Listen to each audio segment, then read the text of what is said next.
There's a scene I want to start with today. It's the one where the music swells, the camera slows down, and the two characters lock eyes across a crowded space. Everything else fades. The world blurs. It's like gravity has shifted and time collapses. In Sex and the City, it's Carrie seeing big and immediately deciding that this man means something. Not because they've built anything yet, not because he's shown any consistency, but because the spark feels undeniable.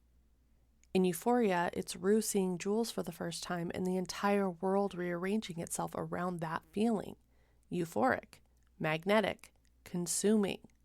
And if we're honest, we don't even need scripted TV anymore.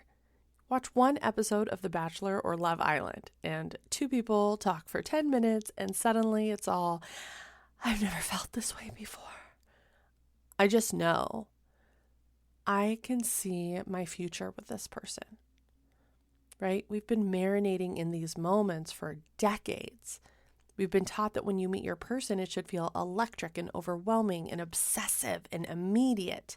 Fireworks, butterflies, urgency. And if it doesn't knock the wind out of you, it must not be real. Well, here's what I want to gently disrupt today. Those dramatic feelings, they are not necessarily love. Very often, they're activation. Your body is recognizing a pattern before your mind has caught up. So today we're going to explore what real clarity feels like in the body and why calm might actually be the green flag that you've been overlooking. Stick around.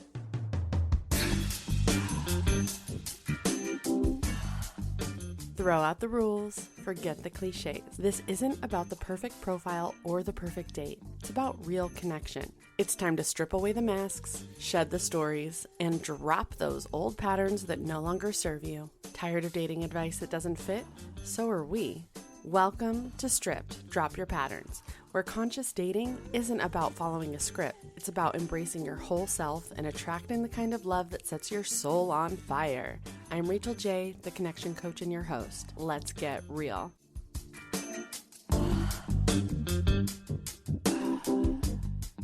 When I shared last week that when I met my husband, I felt calm, not jittery, not obsessive, not high on adrenaline, I meant that literally in my body.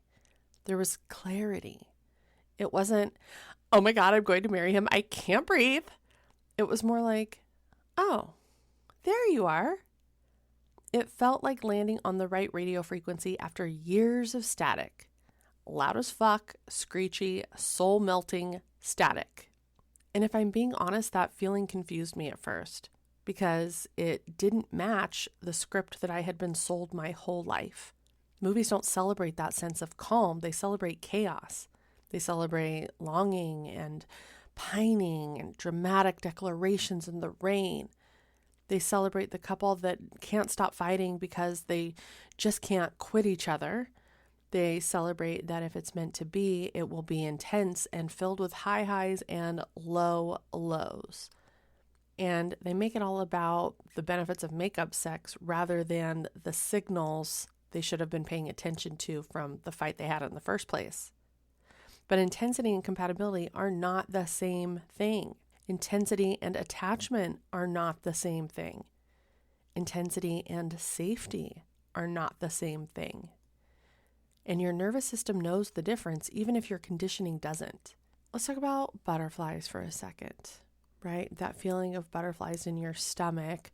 We've all heard it. You'll know because you'll feel butterflies and jittery. But neurologically, butterflies are often just anxiety. Here's what's happening. What many people interpret as instant attraction or chemistry is actually anxious attachment being triggered. And if this is the first time that you're hearing that term, it's simple. Anxious attachment isn't neediness and it isn't a flaw. It's a nervous system pattern that learned at some point that connection is unpredictable. It learned that closeness isn't guaranteed and that if you let your guard down, you might get hurt. So when someone is slightly unpredictable, maybe a little hard to read or slightly out of reach or playing what we interpret as hard to get, the system lights up. Not because they're the one, but because they feel familiar. That activation shows up as urgency and preoccupation and checking your phone and replaying conversations, right? Highs when they lean in, lows when they pull away. Culture has trained us to call that roller coaster passion. Casinos know exactly what they're doing. They're masterful at this, right? Slot machines don't pay out every time, but they do pay out.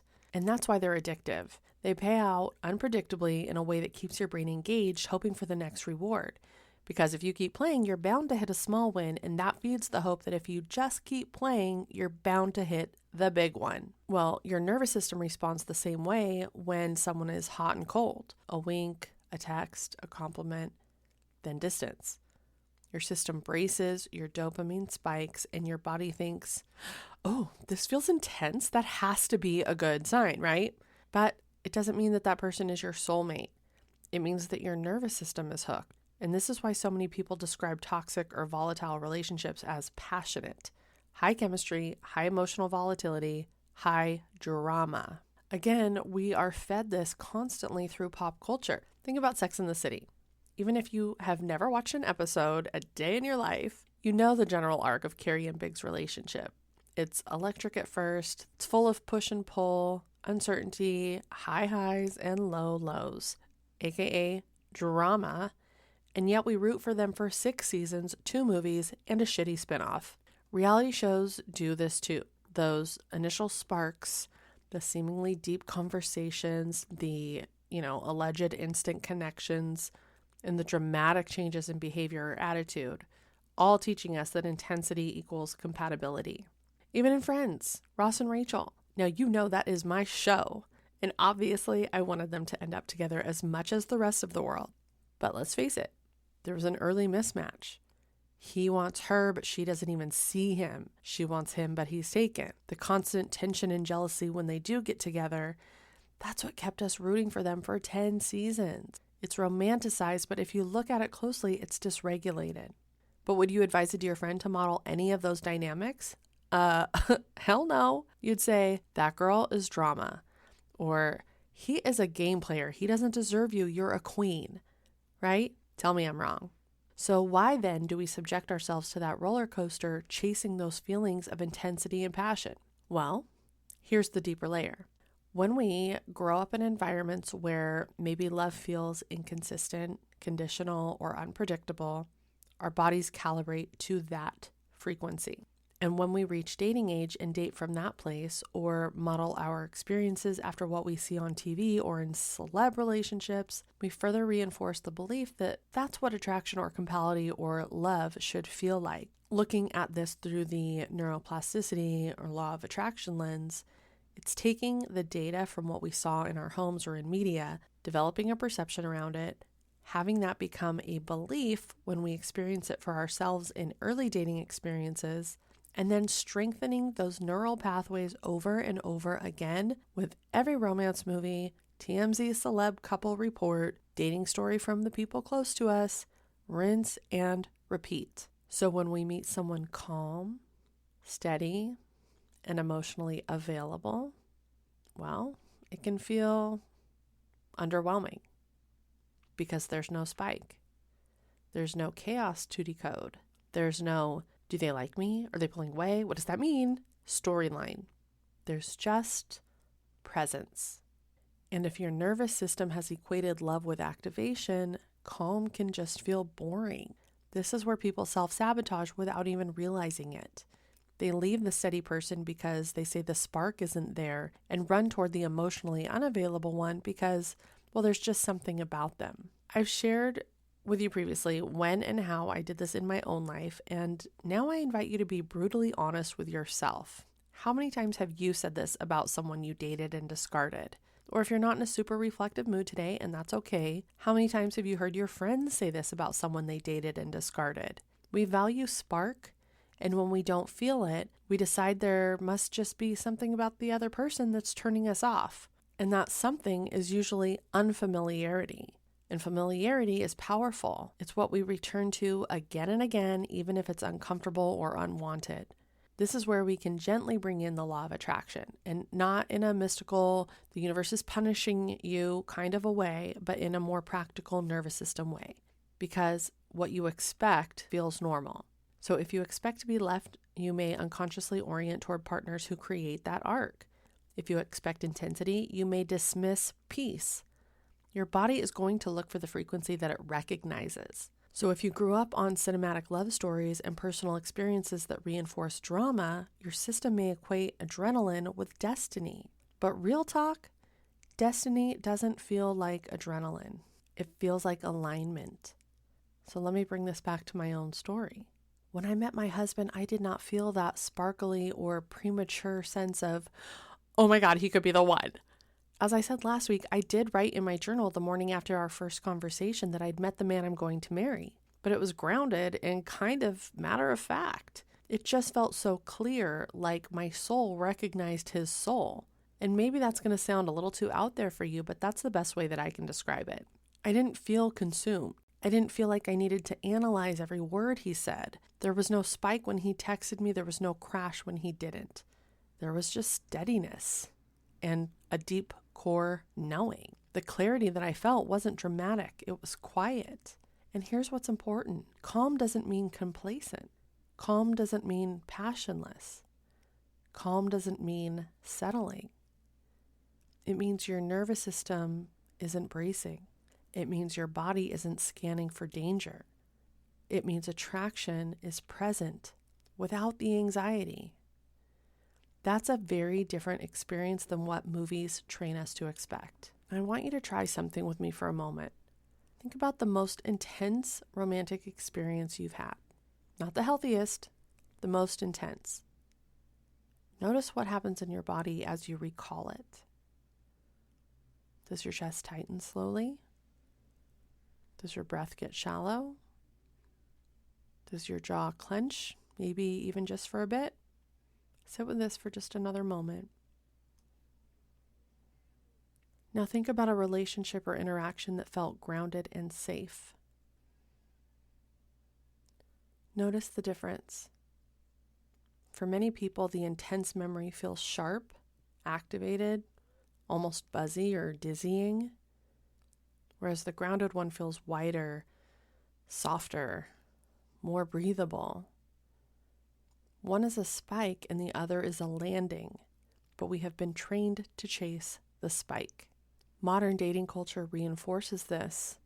Swipe apps reward quick chemistry and instant spark, often based on visuals or quippy one-liners.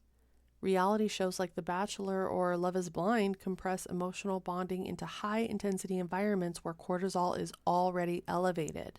Of course it feels passionate, they're sleep-deprived and competing. Not to mention many of whom are only looking to become influencers, so you have to weed out who's actually looking for love and who's just there to become famous. But a little off topic. The point is, we are trained to mistake adrenaline for alignment.